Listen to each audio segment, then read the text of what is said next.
پڑھتے رہتے ہیں، صبح شام تلاوت کرنے کی کوشش کرتے ہیں. یہاں عام لوگ تو جو ہے رمضان میں 10 قرآن ختم کرتے ہیں اور زمان میں کچھ نہیں پڑھتا. زیادہ تر لوگ یا کوئی مر جاتا ہے رشتے دار تو کچھ پڑھ لیتے ہیں یا پڑھنے والی ٹیم بلا لیتے ہیں. انتظار کرتے ہیں قرآن کھانے کے لیے کسی کے مرنے کا کہ کوئی مرے تو قرآن کھانی کرے. جیسے کچھ پھل نہ کھانے والے لوگ رمضان کا انتظار کرتے کہ رمضان آئے تو پھل کھانے کو ملے. ہمارے یہاں شاعر اتفاق سے آ گئے تھے بیچارے، جمعہ یہیں پڑھنے آتے تھے جب تک زندہ تھے. بہت زبردست شاعر تھے، ان کے اشعار چھپتے تھے پیپر میں، یہیں پڑھتے تھے جمعہ. لیکن میں نے کہا میرے ساتھ کھا لیجیے. کہا ٹھیک. گئے تو وہاں پھل دیکھا، کہنے لگا کہ رمضان ہے. میں نے کہا رمضان تو نہیں ہے، لیکن ہم خود بھی کھاتے ہیں، لیکن آج میرے گھر میں مہمان ہے. کچھ دن تو میں نے یہ دستور بنایا تھا کہ جب تک مہمان کسی ایک دو کو نہیں دیتا کھاتا ہی نہیں تھا. اور آپ جب تک مہمان چلا جائے کھاتے ہی نہیں کہ کہیں کھانے میں شریک نہ پوچھتے کس گاڑی سے جا رہے ہیں آپ، کیا ضرورت ہے آپ کو پوچھیں آپ کے جانے کا کب ٹکٹ ہے. ارے جو آتا اپنی روزی لے کے آتا تمہارا کیا کھاتا، ثواب صرف تم کو مل جاتا. تو وہ پھل دیکھ کے رمضان یاد کرنے لگا. میں نے کہا نہیں، میں کھانے کے بعد کبھی کھانے سے پہلے کچھ پھل لے لیتا ہوں، اس لیے کہ یہ نشاط طبع کے لیے، پیٹ بھرنے کے لیے نہیں. کھانے سے جو طبیعت پر بوجھ آتا ہے پھل کھانے سے ہلکا ہو جاتا ہے. اور کھانے کے بعد تھوڑی دیر 15-20 منٹ رک جاتا ہوں، کوئی کام نہیں دیتا ہوں، اس لیے کہ ذہن اس وقت بوجھل ہوتا منع کیا گیا، اس وقت کچھ کام کرنا ورنہ ذہن کمزور ہو جاتا. تو میں یہ کہہ رہا تھا کہ میں صبح شام تلاوت کرنے کی روز کوشش کرتا ہوں، ڈیلی، اسی رمضان کا انتظار میں. دوسری چیز یہ ہے کہ اللہ جو کچھ دیتا ہے، اگر میں کسی کو چائے پلانے کے لائق ہوں تو روز پلاتا ہوں. یہ نہیں کہ رمضان آنے دو تو میں دھواں دھار ہو جاؤں گا. یہ سب چھوڑو بابا، پھر اپنے در ایسے کھول دوں گا کہ کسی سے سنبھالا نہیں. یہ سب چھوڑو بابا، صبح شام کچھ کر لو. معلوم نہیں یہ موت صبح کو آ رہی ہے کہ شام کو آ رہی ہے، دن کو آ رہی ہے کہ رات کو. کسی کو بتا کے نہیں آتی، صرف انبیاء ہیں ان سے پوچھ کے آتی ہے. یا انبیاء ہیں ان کے درجے ہیں، ان کے ہاں موت بھی بغیر پوچھے نہیں آتی، ان سے پوچھتی ہے. یہ سب کو مارنے والا نا فرشتہ موت کا، جس کے ملک الموت کہتے ہیں.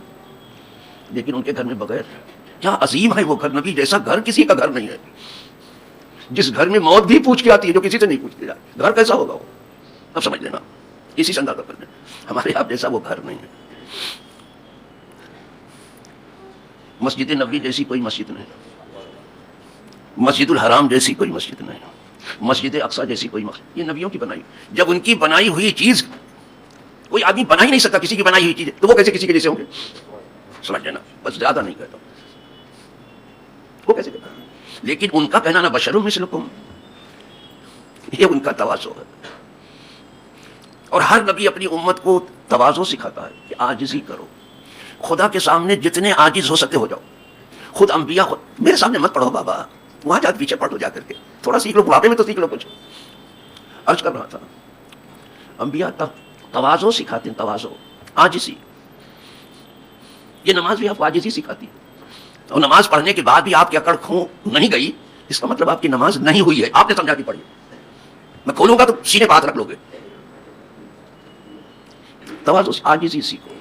اور انبیاء خدا کے سامنے ہی عاجز ہیں، اتنے عاجز ہیں کہ ان کے جیسی کوئی عاجزی نہیں کرتا. اور ہمارے نبی تو سید الانبیاء ہیں، سید الرسول ہیں، سب رسولوں کے سردار ہیں، سب نبیوں کے سردار. سید کے معنی سردار کیا ہے. تو حضور سے زیادہ خدا کے آگے عاجزی کرنے والا کوئی ہے ہی نہیں. اتنے جھکے خدا کے سامنے، اتنے جھکے کہ کوئی جھک ہی نہیں سکا. اسی لیے خدا نے ان کو اتنا اوپر اٹھایا، اتنا اوپر اٹھایا، اتنا کہ کوئی اتنا اٹھ ہی نہیں سکا. میرا جو ان کے اٹھنے کا راز ان کا جھکاؤ ہے. یہ جو آپ سر پٹک کے چلے جاتے ہو، وہ بھی اکیلے دکان میں بیٹھے رہتے ہو، اسے تماشا دیکھتے رہتے ہو. دیکھو خطبہ ہو رہا ہے نا، ابھی نماز جا کے پڑھو. سیکھو دین اپنا. جب جھکاؤ اتنا زیادہ لیا، کوئی اتنا جھک نہیں سکا، تو پھر قدرت نے بھی اتنا اٹھایا کہ کوئی اتنا اٹھ نہیں سکا. ان کو معراج ہو گئی. ہم آپ حضور کو کچھ اونچائی نہیں دے رہے ہیں. خود خدا نے کہا ورفعنا لک ذکرک، اے محبوب میں نے آپ کا ذکر اونچا کر دیا. آپ سمجھتے ہو کہ یہاں سلام ہو رہا، بھاگ جاتے ہو جلدی سے، سمجھتے ہم زیادہ ہوشیار ہیں. شاید ہوشیاری دنیا کا پہلا ہنر ہے کیا، بہت بہت ہوشیار سمجھتے ہو اپنے کو. جب حضور معراج میں پہنچے تھے تو وہاں سلامی ہو رہی تھی. ان کو درود و سلام اللہ بھی پڑھتا ہے، فرشتے بھی پڑھتے ہیں. اسی لیے اعلیٰ حضرت ایک جگہ لکھتے ہیں، بڑے لہجے سے لکھتے ہیں، اسراء میں گزرے جس دم، اسراء رات کو سفر کرنا. ہر معجزہ دن کو ہوا تھا، یہ رات کو ہوا. جتنے معجزات ہیں لوگوں کو دکھانے کے لیے، لیکن نہیں، سب سو گئے تھے. اسراء رات کو سفر کرنا، وہ بھی تھوڑی رات، آگے لیلت کہہ دیا ہے، رات کا سفر ہوا لیکن تھوڑی سی رات میں، یہاں تھوڑی تھی وہاں بہت تھی.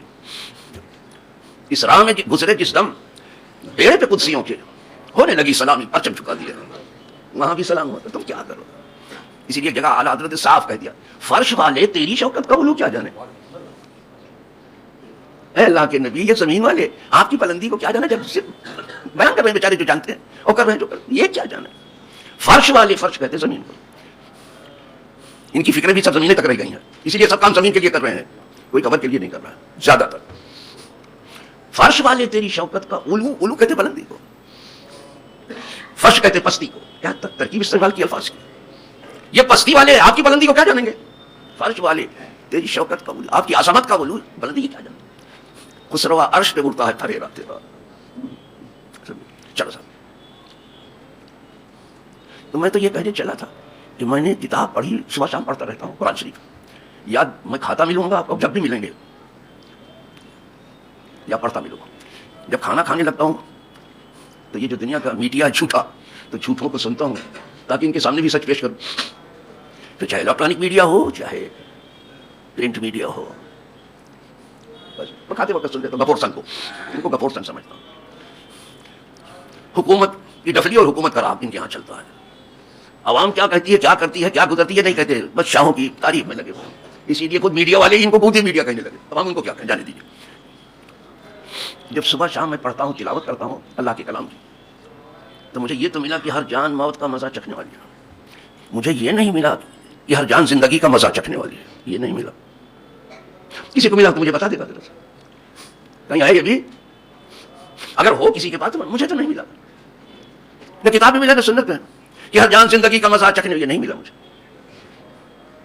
لیکن حال یہ ہے کہ لوگ اسی میں زندگی کا مزہ لینے میں، ہم یہاں مزہ لینے کے لیے نہیں آئے ہیں.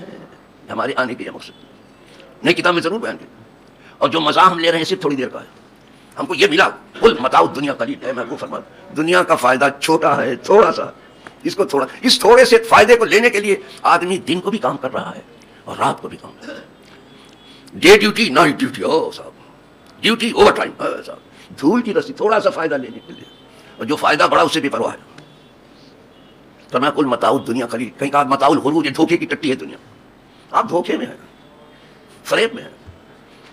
متاع الغرور، غرور کے معنی عربی میں جانتے ہو کہ فریب ہے.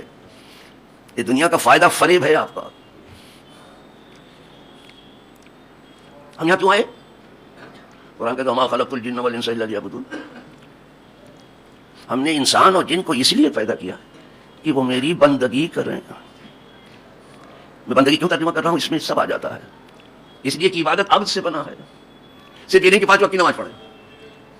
کچھ لوگوں نے عبادت سے 5 وقت کی نماز کو سمجھا ہے، پھر تو بہت دھوکے میں ہیں آپ.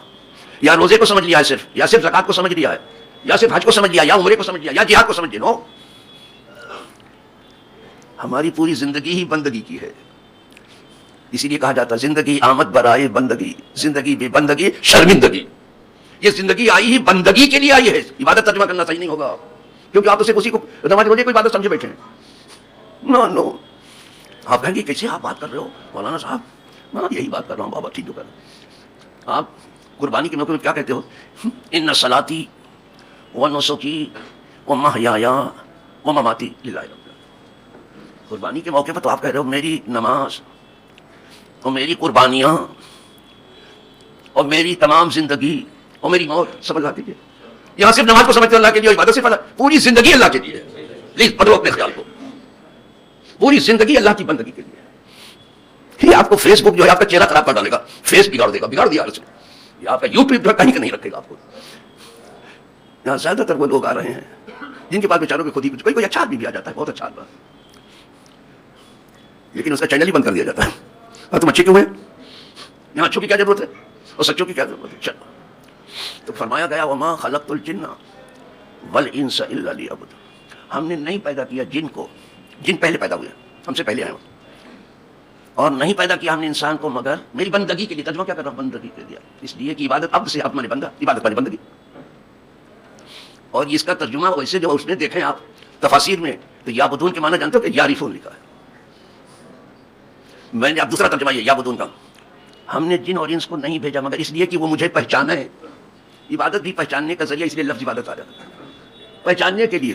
اور خدا کو کب پہچانو گے آپ؟ جب اپنے کو پہچانو. بھائی بس اسی لیے اکبر الہ آبادی زبردست شاعر تھا اور چیف جسٹس تھا، بہت بڑی پوسٹ میں تھا اور بہت بڑا دیندار تھا. کبھی کبھی ایسی ایسی جگہوں پہ بھی دیندار بیٹھے ہیں بابا. سبدھان 22 پسیری مت کرنا، اور ایک ترازو سے سب کو مت تولنا، اور ایک پیمانے سے سب کو مت ناپنا. اکبر الہ آبادی اپنے بیٹے کو بھیجا تھا، کہاں بھیجا تھا؟ لندن پڑھنے کے لیے. تو جب باپ کوئی اپنے بچے کو کہیں بھیجتا ہے تو کچھ نہ کچھ نصیحت جو اس کے پاس سے کرتا ہے ہر باپ. تو کیا اب نصیحت کی؟ اب وہ سن لیجیے، نصیحت سن لیجیے. وہ کہتا ہے تم شوق سے کالج میں پڑھو، پارک میں جھولو، طیاروں میں پرواز کرو، عرش کو چھو لو، پر ایک سخن اکبر مسکی کر رکھو یاد، اللہ کو اور اپنی حقیقت کو نہ بھولو. اپنے کو پہچانو، بغیر اپنے کو پہچانے خدا کو آپ نہیں. جو آدمی اپنے کو نہیں پہچان سکا خدا کو کیا پہچانے گا؟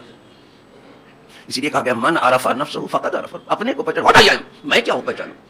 ساری دنیا کو پہچانے یہ کفر ہے، یہ شرک ہے، یہ بدعت ہے، یہ سجدہ ہے. کیا بکواس کہتے ہیں وہ؟ کوئی توحید لیے بیٹھا ہے، کوئی شرک لیے بیٹھا ہے، کوئی بدعت لیے بیٹھا ہے، کوئی قبرستان لیے بیٹھا ہے. یہ سب فیس بک پر ہے. چار ہر بولے قبرستان پہنچ جائیں گے. شرک و بدعت کی ساری تحریک قبرستان سے چل رہی ہے. انا للہ. وہ بیچارے چپ چاپ پڑے.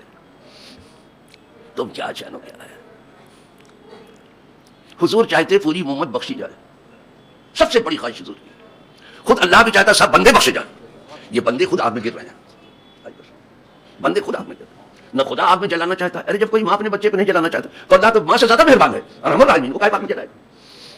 یہ خود چلنے کی تیاری کر رہے ہیں اور ہوشیار بنتے ہیں. ارے ایسے بیوقوف، اگر یہ بیوقوف نہ ہوتے دنیا آبادی نہیں ہوتی. لولا الحمقى لخربت الدنیا. اگر یہ بیوقوف حماقت محابہ نہ ہوتے دنیا ویران ہو جاتی. بیوقوفوں نہ آبادی. کیا نصیحت کیا؟ اللہ کو اور اپنی حقیقت کو نہ بھولو. اور اس سے بڑی حقیقت سب سمجھا.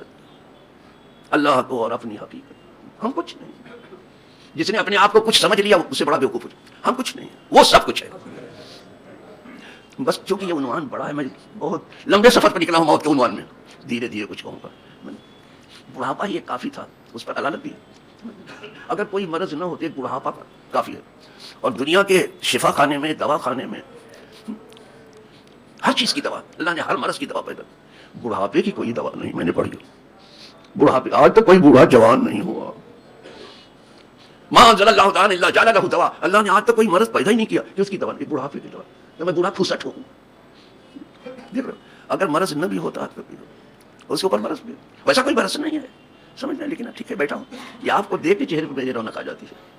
نہ پوچھو، روتا رہتا ہوں اس کی آگے. آدمی کے آگے نہیں روتا کبھی بھی. کیا فائدہ؟ آدمی کے ہاتھ میں جنت کی دے دے گا، آدمی کے ہاتھ میں جہنم کی ڈال دے گا. کچھ نہیں اس کے سامنے. ان کے دیکھے سے جو آ جاتی ہے منہ پہ رونق، وہ سمجھتے ہیں بیمار کا حال اچھا ہے. تو آپ سمجھتے بہت بالکل ٹھیک ہے، یو آر بیٹر، بہت بیسٹ، یو آر بیسٹ. چھوڑو صاحب. تو چلو اسی پر اکتفا کرو. آج ہی کے دن سے خود کو پہچاننا شروع کرو اور اپنے خدا کو پہچاننے کی کوشش کرو. آخر دعوانا ان الحمد للہ رب العالمین.